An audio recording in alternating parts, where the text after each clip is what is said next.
Este é o dia que fez o Senhor. Regozijemo-nos e alegremo-nos nele. Prestaram atenção? Prestaram atenção no que diz esse texto? Este dia, com todas as suas anormalidades, com todas as suas dificuldades, este é o dia que o Senhor fez, que fez o Senhor. Regozijemo-nos e alegremo-nos nele. Regozijemo-nos e alegremo-nos no Senhor e no dia que Ele fez. Vamos sentar?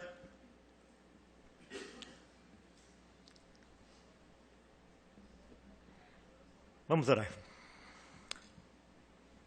Pai, que nós possamos nos alegrar no Senhor, mesmo que sejam dias confusos, dias difíceis.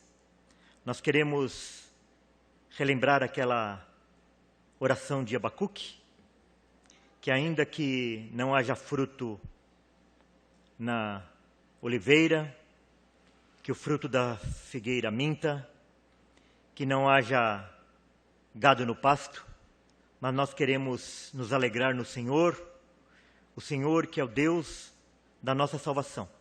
Que agora, quando nós vamos meditar na sua palavra, nós pedimos que nós possamos ser edificados, Senhor, através da sua palavra. E o Senhor seja glorificado.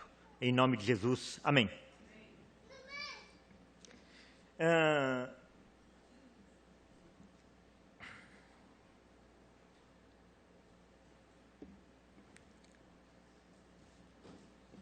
Onde nós vamos colocar o nosso foco no momento tão ímpar que nós estamos vivendo,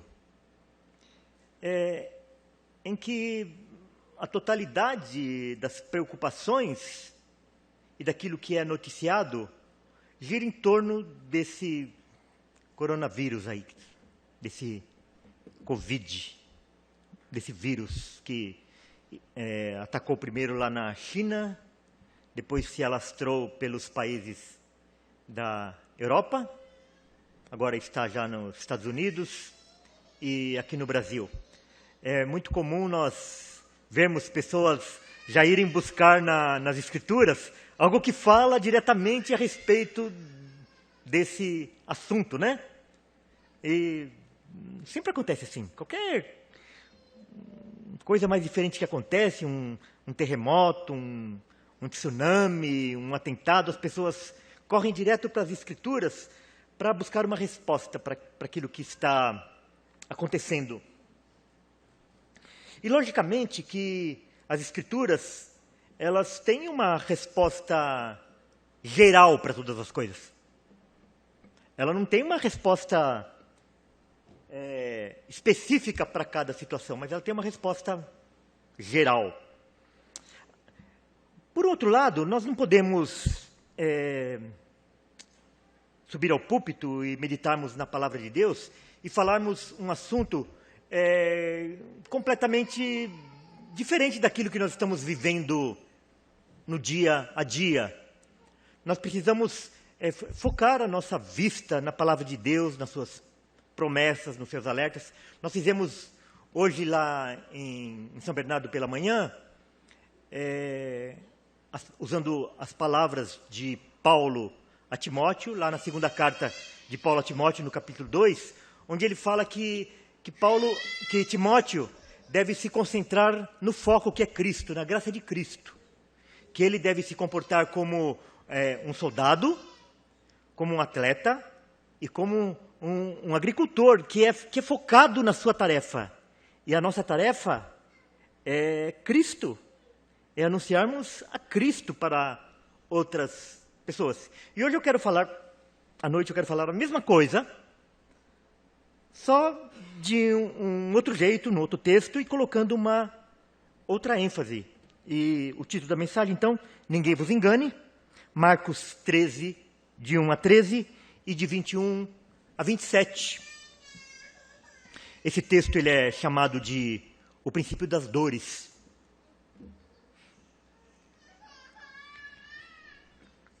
Ao sair Jesus do templo, disse-lhe um dos seus discípulos: Mestre, que pedras! Que construções? Mas Jesus lhe disse: vês estas grandes construções? Não ficará pedra sobre pedra que não seja derribada. No Monte das Oliveiras, defronte do templo, achava-se Jesus assentado, quando Pedro, Tiago, João e André lhe perguntaram em particular: dize-nos, quando sucederão estas coisas? E que sinal haverá quando todas elas estiverem para cumprir-se? Então Jesus passou a dizer-lhes: vede, que ninguém vos engane. Muitos virão em meu nome, dizendo: sou eu, e enganarão a muitos. Quando, porém, ouvirdes falar de guerras e rumores de guerras, não vos assusteis. É necessário assim acontecer, mas ainda não é o fim. Porque se levantará nação contra nação e reino contra reino, haverá terremotos em vários lugares e também fomes. Estas coisas são o princípio das dores. Estais vós de sobreaviso, porque vos entregarão aos tribunais e às sinagogas, sereis açoitados, e vos farão comparecer à presença de governadores e reis, por minha causa, para lhes servir de testemunho. Mas é necessário que primeiro o evangelho seja pregado a todas as nações. Quando, pois, vos levarem e vos entregarem, não vos preocupeis com o que haveis de dizer, mas o que vos for concedido naquela hora, isso falai, porque não sois vós os que falais, mas o Espírito Santo. Um irmão entregará à morte outro irmão, e o pai ao filho. Filhos haverá que se levantarão contra os progenitores e os matarão.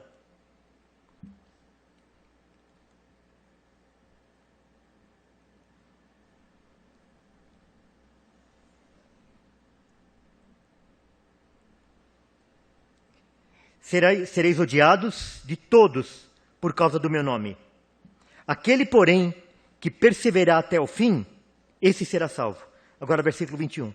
Então, se alguém vos disser: eis aqui o Cristo, ou ei-lo ali, não acrediteis, pois surgirão falsos cristos e falsos profetas, operando sinais e prodígios, para enganar, se possível, os próprios eleitos. Estais vós de sobreaviso, tudo vos tenho predito. Mas, naqueles dias, após a referida tribulação, o sol escurecerá, a lua não dará sua claridade, as estrelas cairão do firmamento e os poderes dos céus serão abalados. Então, verão o Filho do Homem vir nas nuvens, com grande poder e glória, e ele enviará os anjos e reunirá os seus escolhidos dos quatro ventos, da extremidade da terra até a extremidade do céu. Amém? Que texto maravilhoso. Irmãos, esse texto é um texto muito difícil, porque ele trata de coisas que já aconteceram, ele trata de coisas que estão acontecendo, e ele trata de coisas que ainda vão acontecer. E algumas que já aconteceram, elas vão tornar a acontecer. Então, é um dos textos mais complicados de nós estudarmos e falarmos: é assim. Então, por exemplo, ele fala a respeito da destruição do Templo de Jerusalém, que foi no ano 70. Ele fala a respeito de todas essas catástrofes que acontecem desde que Jesus predisse isso até os nossos dias. E ele fala também a respeito dos acontecimentos dos últimos dias e a segunda volta de Cristo. E essas coisas, elas se misturam no texto. Uma hora o texto avança, uma hora o texto ele regride, e é difícil para nós compreendermos assim com exatidão esses acontecimentos e em que época que cada um deles vão ocorrer. Mas Deus tenha misericórdia de nós, para que a gente possa extrair os ensinamentos principais do texto, sem ficar muito preocupado com essas questões, se já aconteceram, ou se elas estão acontecendo, ou se vai acontecer. Ela inicia então falando aqui no versículo 1, assim, ao sair Jesus do templo com seus discípulos, disse-lhe um deles, um dos seus discípulos, mestre, que pedras, que construção. Irmãos, até hoje quando a gente vai lá, e a gente vê as ruínas daquelas construções, vemos as ruínas do muro das lamentações, etc. Nós ficamos maravilhados, porque tem algumas pedras ali que pesam toneladas, e estão dezenas de metros no alto, e a gente olha, e a gente fala assim, como que conseguiram colocar aquela pedra naquele local há mais de 2000 anos atrás? Que tecnologia que é essa? Então, se hoje, quando a gente ainda vê parte dessas construções, a gente fica admirado, imagina isso há 2000 anos atrás, quando ainda a engenharia, a arquitetura e as máquinas ainda não estavam à disposição, que tudo era feito basicamente manual. Então eles saíram, olharam o templo, olharam os edifícios anexos, olharam as muralhas, e chegaram para Jesus e falaram, mestre, que pedras, que construções. E Jesus era sempre imprevisível, né? Mas Jesus lhe disse, vês essas grandes construções? Não ficará pedra sobre pedra que não seja derribada. E dali algumas décadas, 3 a 4 décadas, tudo aquilo seria destruído com a invasão de Roma em Jerusalém. Quando Jesus é preso, quando Jesus é crucificado, uma das acusações que foi feita para ele foi essa afirmação que ele tinha feito. E ele fez também numa relação com aquilo que ia acontecer com o corpo dele, né? Que seria destruído, mas ele ressuscitaria, seria reconstruído. Mas Jesus, ele disse, irmãos, imagina, aquilo era um local sagrado.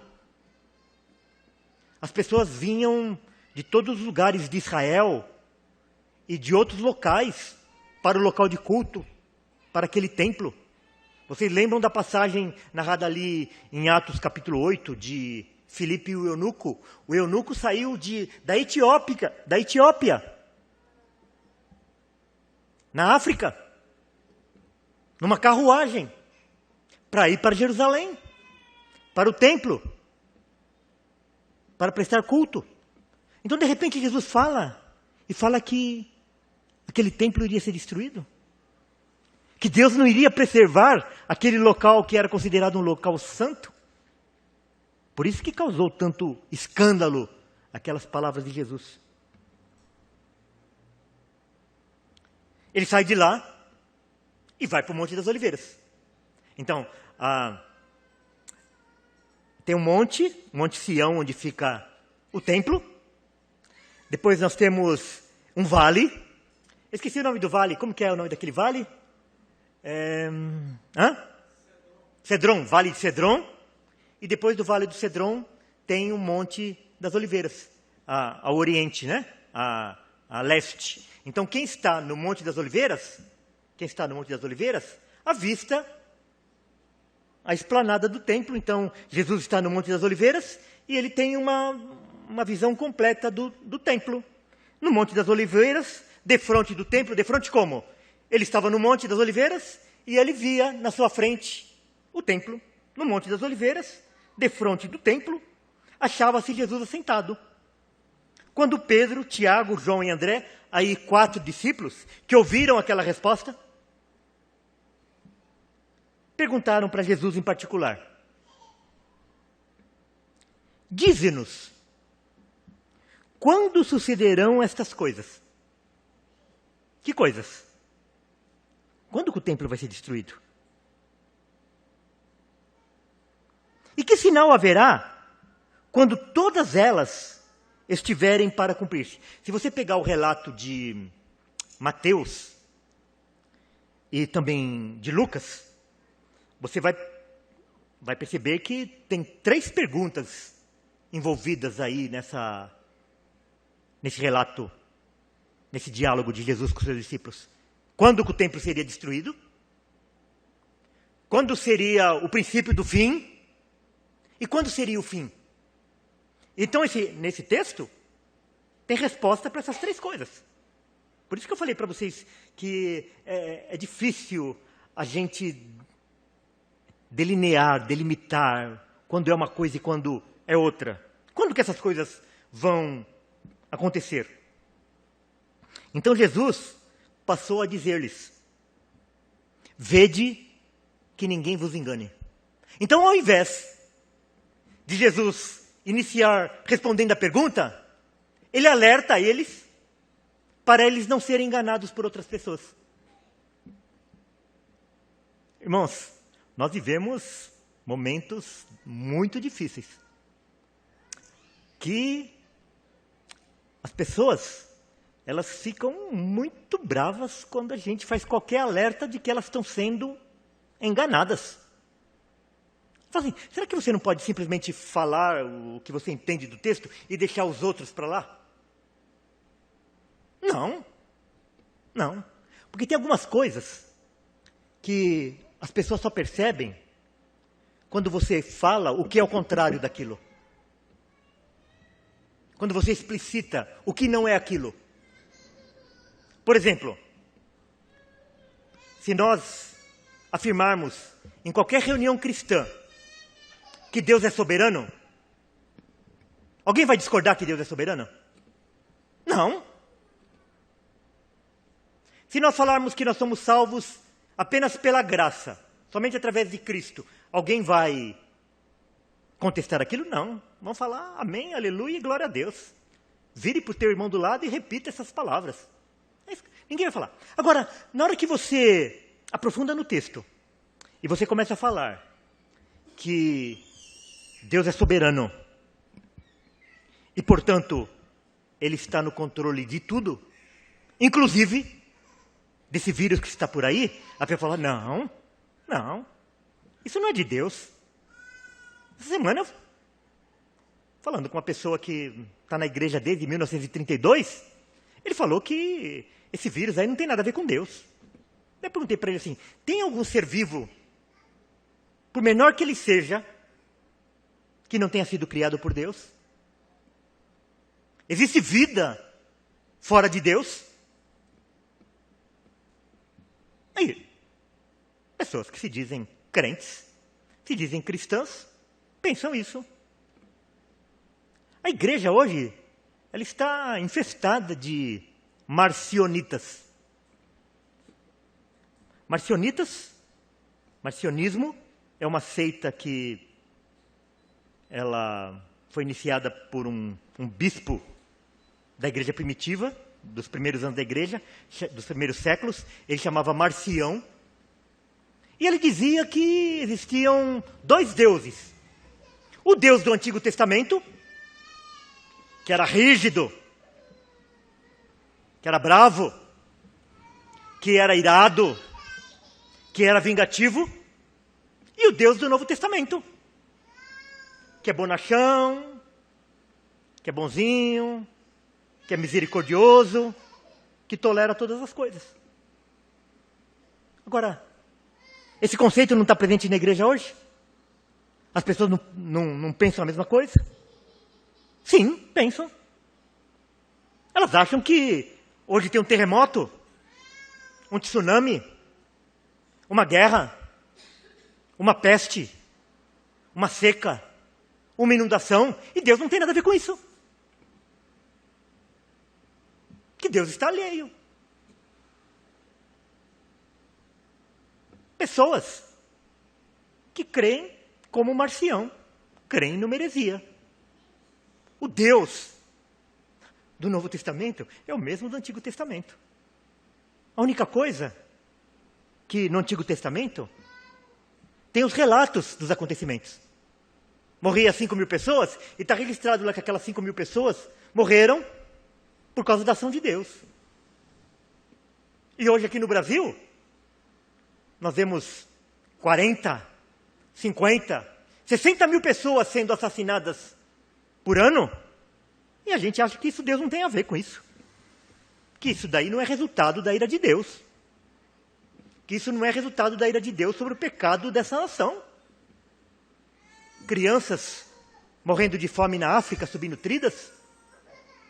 Essa peste esse vírus que agora tem matado milhares de pessoas ao redor do mundo. Não, Deus tem a ver com tudo isso. Deus está no controle de todas as coisas. O Deus do Antigo Testamento não é diferente do Deus do Novo Testamento.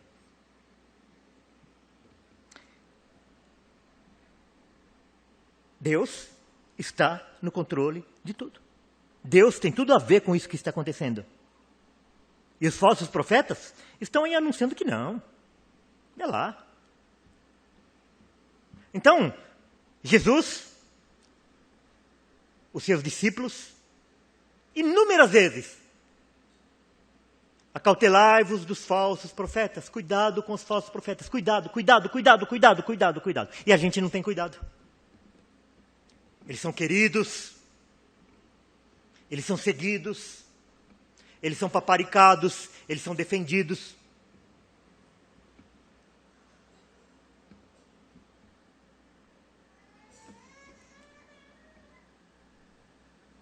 Muitos virão em meu nome.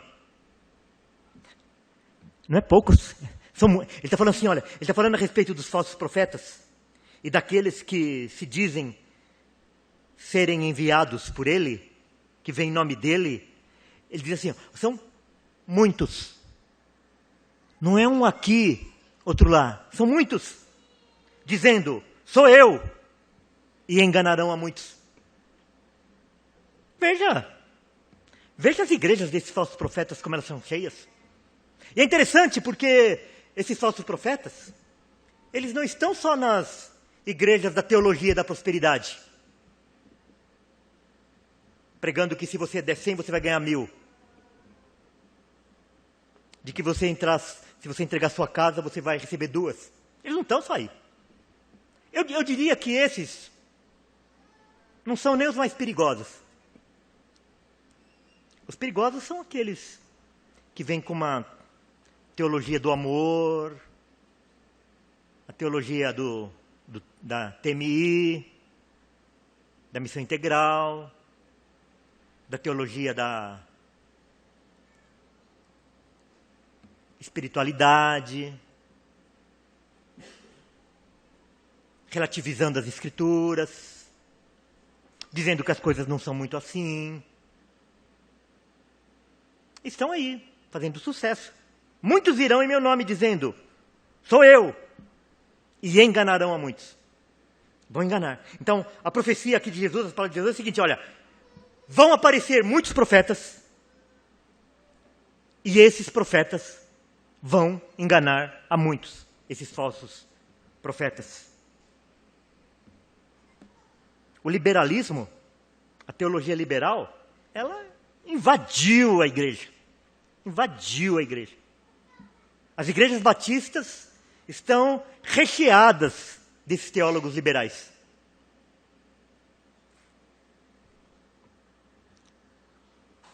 Quando, porém, ouvirdes falar de guerras e rumores de guerra, não vos assusteis. É necessário assim acontecer, mas ainda não é o fim. Uma recomendação. A primeira recomendação, qual foi? Acautelai-vos dos falsos profetas.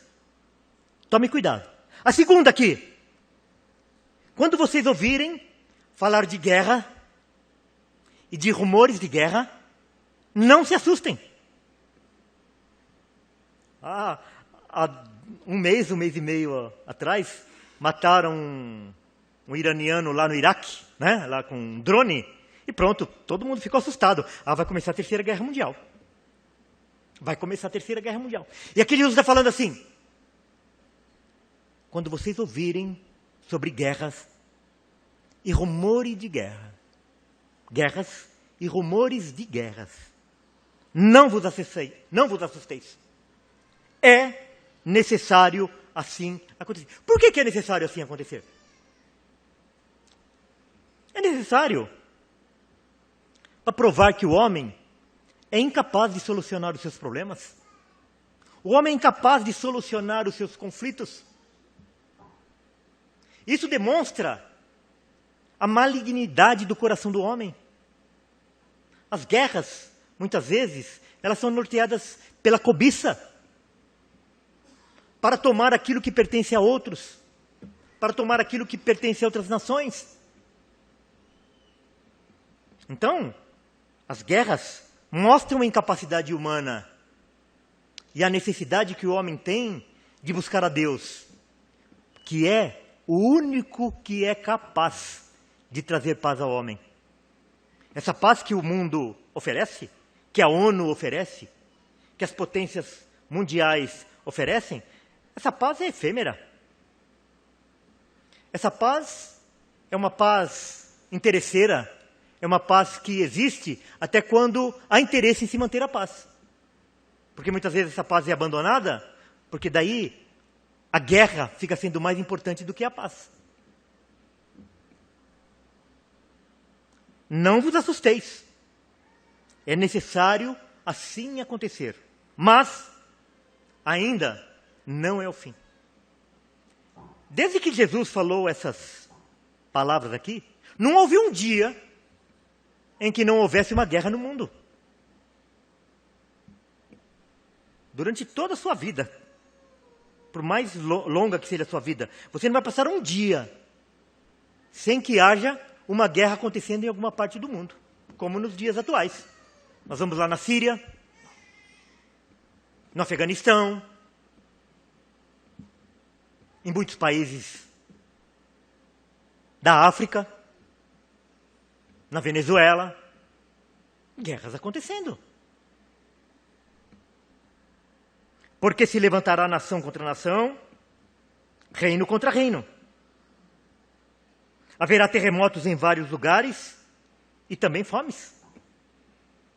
Nós sempre não estamos ouvindo a respeito disso, de terremotos, maremotos, de tsunamis, fome.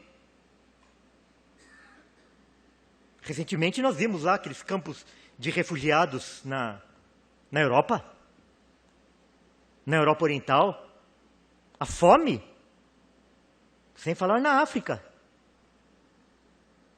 Estas coisas são o princípio das dores. Aqui ele está fazendo uma analogia com a mulher que inicia o trabalho de parto. As irmãs que já deram à luz, sabe o que significa isso? Como que a dor é no início do parto, quando se inicia, e depois no que ela vai se transformar, quando for mesmo a hora de dar à luz. E é isso que ele está falando. Não vos assusteis, ainda não é o fim. Isso é apenas o início, o princípio das dores. Em Lucas 21, 10 e 11, ele falando a respeito desse mesmo episódio aqui, ele fala assim: então lhes disse, levantar-se-á nação contra nação, e reino contra reino. Haverá grandes terremotos, epidemias e fome em vários lugares. Coisas espantosas e também grandes sinais nos céus. Então, quando a gente vê falar dessas endemias, essas epidemias, não vos assusteis. Jesus falou que essas coisas iriam acontecer mais de 2000 anos atrás. Não fiquem espantados. Isso tudo que nós estamos vendo são cumprimentos de profecia, cumprimentos da palavra de Deus. Jesus disse que isso ia acontecer. A ciência se multiplicou sobremaneira. A ciência tem respostas para muitas coisas, mas a palavra de Deus permanece verdadeira. Cada vez aparece um vírus novo, uma epidemia nova que era desconhecida até então, e acaba ceifando milhares e milhares de vidas. De novo, estais vós de sobreaviso. Eu te avisei, eu te avisei, eu te avisei. Estais vós de sobreaviso. Porque vos entregarão aos tribunais e às sinagogas. Sereis açoitados e vos farão comparecer à presença de governadores e reis, por minha causa, para lhes servir de testemunho. Então Jesus está falando ali para os discípulos, e aconteceu com eles. Aconteceu com Pedro, aconteceu com João, aconteceu com os demais apóstolos de Jesus, e aconteceu com milhões e milhões de discípulos de Jesus, que foram levados aos tribunais, foram levados à presença de governadores, foram levados às arenas por causa do nome de Cristo. Diz que no século XX houve mais pessoas que morreram por causa do nome de Cristo do que durante todos os 19 séculos que antecederam. E hoje é comum nós vermos notícias de cristãos sendo decapitados em países muçulmanos, em países árabes. Não é? Vira e mexe, você não recebe essas notícias aí nas suas redes sociais, no teu WhatsApp? O que é isso? Cumprimento de profecia. Vai acontecer isso. Vocês estão de sobreaviso. Por minha causa, para lhe servir de testemunha. Para que vocês compareçam na presença desses governadores, desses reis, e vocês possam testemunhar do meu nome. Essa é a finalidade. Mas é necessário que primeiro o evangelho seja pregado a todas as nações. Aqui não está falando que o evangelho será pregado a todos os indivíduos. O texto fala que o evangelho será pregado a todas as nações. Ele estará disponível a todas as nações. Irmãos, nós estamos aqui nesta noite. O nosso culto está sendo transmitido pela internet. Todas as nações de língua portuguesa têm acesso, está na internet, está no YouTube. E essa tecnologia, ela serve para isso também, para colocar o evangelho à disposição e cumprir essa profecia, de que é necessário que o evangelho seja pregado a todas as nações.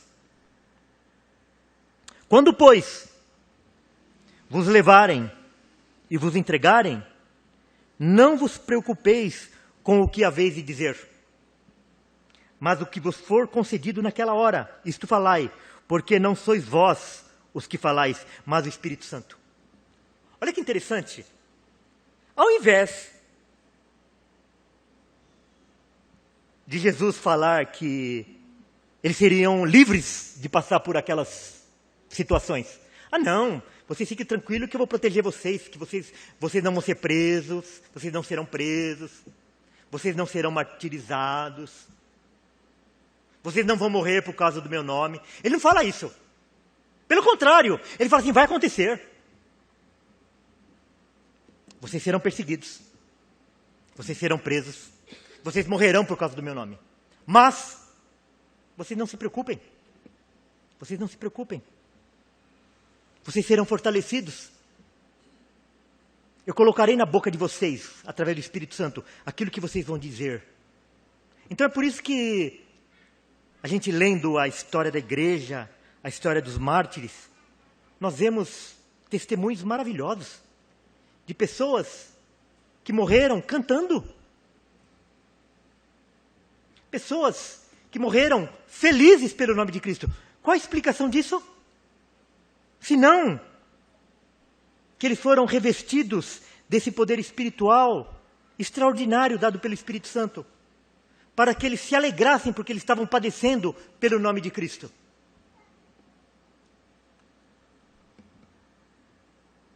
Um irmão entregará à morte outro irmão. E o pai ao filho. Filhos haverá que se levantarão contra os progenitores e os matarão. Sereis odiados de todos por causa do meu nome. Irmãos, as coisas que as pessoas mais odeiam é Cristo. O ódio que o homem tem por Cristo é maior do que o amor que ele tem pelo seu pai. O ódio que o homem tem por Cristo é maior do que o amor que a pessoa tem pelo seu filho, ou de um irmão para com o irmão.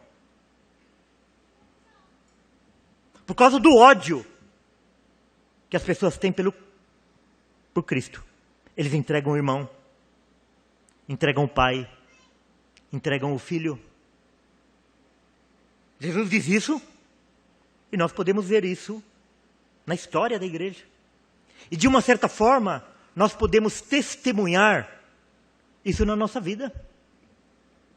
Como que o ódio por Cristo é maior do que o amor que as pessoas têm por nós. Você tem experiência com isso? Isso é verdade. As pessoas gostam de religião, as pessoas gostam de igreja, as pessoas gostam de cerimônia. Mas a não ser que a pessoa tenha o seu coração transformado pelo Evangelho, elas odeiam a Cristo. Por exemplo, só citar um exemplo.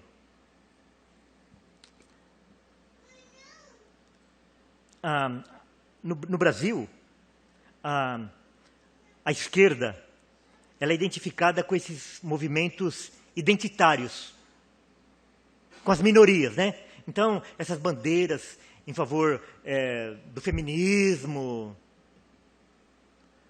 dos negros, dos gays. São tudo bandeiras da esquerda, GBLT e coisas desse tipo. Só que, quando existe a fé em Cristo envolvida, a esquerda prefere se identificar com países que perseguem os gays, que matam os gays, que perseguem as mulheres, mas que odeiam a Cristo. Porque o ódio que eles têm por Cristo é maior do que o amor que eles têm por essa bandeira. Então daí você vê a esquerda brasileira envolvida com países que consideram o homossexualismo crime. Mas eles são aliados. Por quê? Porque o ódio por Cristo é maior. Isso acontece na nossa relação familiar, na nossa relação de amizade. O ódio que se tem por Cristo é maior do que o amor que eles possam ter por nós. Palavras de Cristo. Um irmão vai entregar um outro irmão. O pai vai entregar seu filho. E o filho vai entregar os seus progenitores, o seu pai e a sua mãe. Por causa do meu nome. Irmãos, isso é importante que Jesus fala. Por causa do meu nome. Não é quando a gente sofre por causa dos nossos pecados, por causa dos nossos erros. Não. Quando a gente sofre por causa do nome de Cristo. Pulando agora, eu pulei esses versículos aqui porque esses versículos intermediários que vai do 14 até o 20, eles são mais explícitos em relação à destruição de Jerusalém e à destruição do templo. Por isso que eu pulei.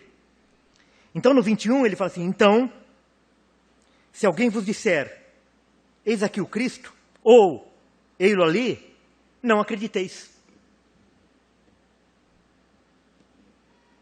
De novo. Pois surgirão falsos cristos e falsos profetas. Por que os discípulos não chegaram para Jesus e falaram assim, Senhor, já estou falando nesse assunto? Por que toda hora o Senhor fica falando nesse assunto? Você já falou, para de falar isso. Você já não falou 5 minutos atrás que vai surgir? Nós já ouvimos, por que você está repetindo isso? Cuidado para que vocês não sejam enganados. Cuidado para que vocês não sejam enganados. Pois surgirão falsos cristos e falsos profetas, operando sinais e prodígios. Você pensa que tudo aquilo que você vê na televisão é mentira? Você acha que aquilo que você vê de testemunho de uma pessoa que foi em tal lugar e ela se curou do câncer, se curou da AIDS, se curou disso tudo, é mentira? Não, tem muita mentira. Tem muita mentira. Mas tem verdade também. Só que não é de Deus. Não é porque houve o sinal e houve o milagre, houve o prodígio, que é de Deus. Pois surgirão falsos cristos e falsos profetas, operando sinais e prodígios. E Jesus também fala numa outra situação lá, no Sermão do Monte. E muitos me dirão naquele dia, Senhor, Senhor, em teu nome nós não profetizamos, em seu nome nós não expelimos demônios, em seu nome nós não fizemos sinais e maravilhas. E eu lhes direi, apartai-vos de mim, eu não vos conheço. Operando sinais e prodígios, para enganar, se possível, os próprios eleitos. Então ele está falando assim, olha, se fosse possível, até os eleitos seriam enganados. Então essa frase, essa afirmação de Jesus aqui está falando assim, que aqueles que pertencem a Jesus, aqueles que são os escolhidos, aqueles que são os predestinados, eles não sairão enganados pelos falsos profetas. Eles não seguirão os falsos ensinos. Estais vós de sobre... Jesus de novo, olha, parece que Jesus está falando com criança, repetindo as frases. Estais vós de sobreaviso, tudo vos tenho predito. Presta atenção no que eu estou falando. É isso que Jesus está falando. Mas, naqueles dias, após a referida tribulação, após todos esses acontecimentos, que ele está falando que ainda não é para se preocupar. Agora ele está falando de uma outra coisa. Mas, naqueles dias, após a referida tribulação, após a grande tribulação, o sol escurecerá, a lua não dará sua claridade, as estrelas cairão do firmamento e os poderes do céu serão abalados. Percebe que é um outro nível?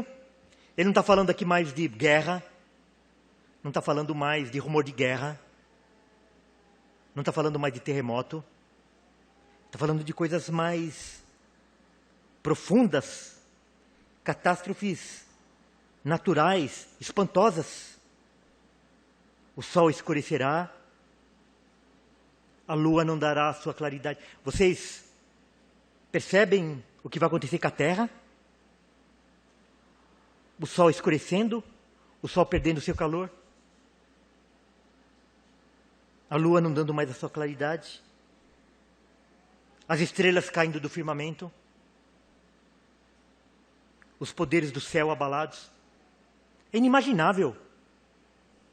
Nós vemos alguns filmes de Hollywood sobre esse assunto aqui, a gente fica espantado, e não é nem perto daquilo que vai acontecer.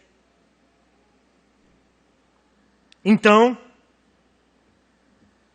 verão o Filho do Homem vir nas nuvens, com grande poder e glória. A apoteose, a nossa redenção. E ele enviará os anjos e reunirá os seus escolhidos dos 4 ventos, da extremidade da terra até a extremidade do céu. Todos aqueles que lhe pertencem serão reunidos. E ele vai utilizar um grande exército de anjos para buscar todos aqueles que lhe pertencem. Então, o que nós podemos concluir desse texto?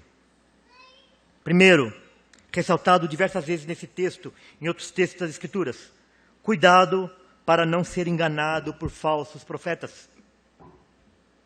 Cuidado para não ser enganado pelos falsos profetas. Irmãos, se nós não fôssemos suscetíveis a isso, Jesus não repetiria isso tantas vezes. Não teria tantas vezes esse aviso nas Escrituras. Cuidado, cuidado, cuidado, cuidado, cuidado, cuidado. Eles operam sinais e maravilhas. Eles operam sinais e maravilhas. Eles fazem milagres. Eles expelem demônios. Eles curam enfermidades. Mas são falsos profetas. Não devemos nos assustar com sinais. Você está assustado com o que está acontecendo? Você está assustado?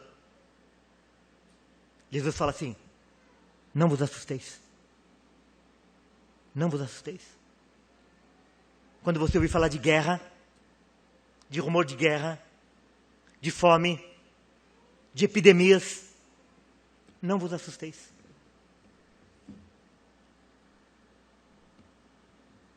Toda a natureza será abalada. Aí não vai ter Greenpeace que vai resolver. Toda a natureza será abalada. Os céus, a terra, o mar, as estrelas. Preparem para sofrer. Como eu já disse, Jesus não garantiu que nós não iríamos sofrer por causa dele. O que ele falou é que ele daria força para que nós pudéssemos sofrer por ele. Os que permanecerem fiéis serão salvos. Aqui, essa questão de permanecer fiel, a pessoa não vai ser salva porque ela é fiel. Porque ela pertence aos escolhidos. É que ela é preservada até o fim. É Deus quem nos faz perseverar. É Deus quem nos segura. É Deus quem nos ampara para que a gente não caia. A fidelidade, a nossa permanência na fé, é um sinal de que nós pertencemos a Deus.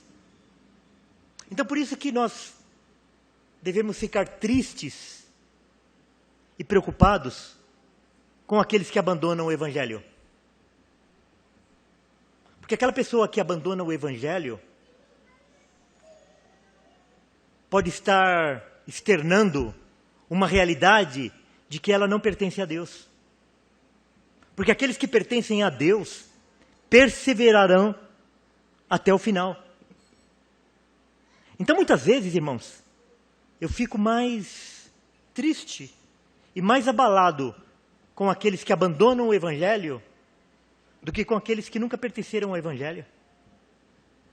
Porque a perseverança é um sinal daqueles que pertencem a Deus. Aqueles que pertencem a Deus, eles possuem alguns sinais.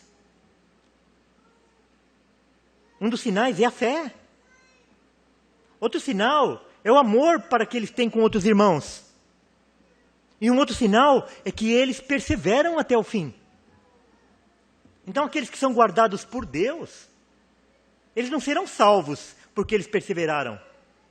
Mas eles perseveraram porque eles foram guardados por Deus, porque eles pertencem a Deus. Os que permanecerem fiéis serão salvos.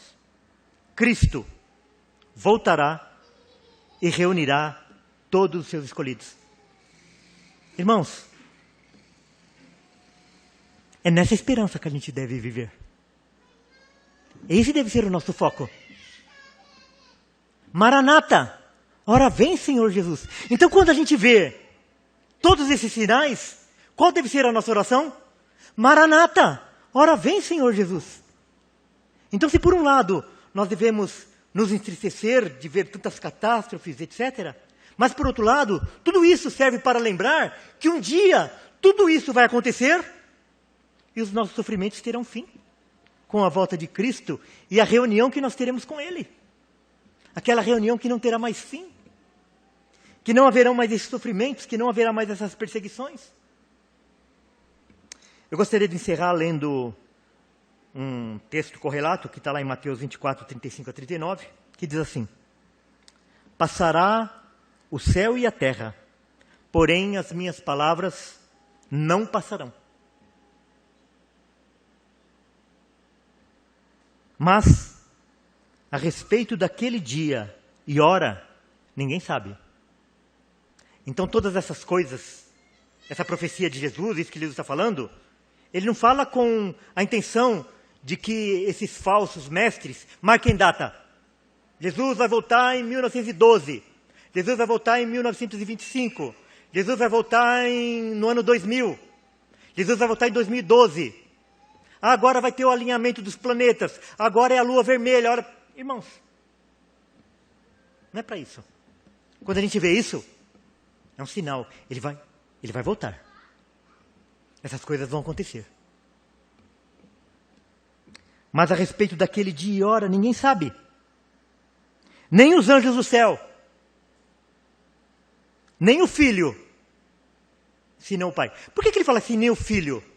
É porque quando Jesus esteve aqui na terra, ele abriu mão de ser Deus. Mesmo ele sendo Deus, ele não reivindicou a autoridade de ser Deus. Mas ele se humilhou e se fez como homem. Então, na situação de o Deus encarnado, nem ele sabia quando seria o fim. Porque ele abriu mão de conhecer. Hoje ele conhece.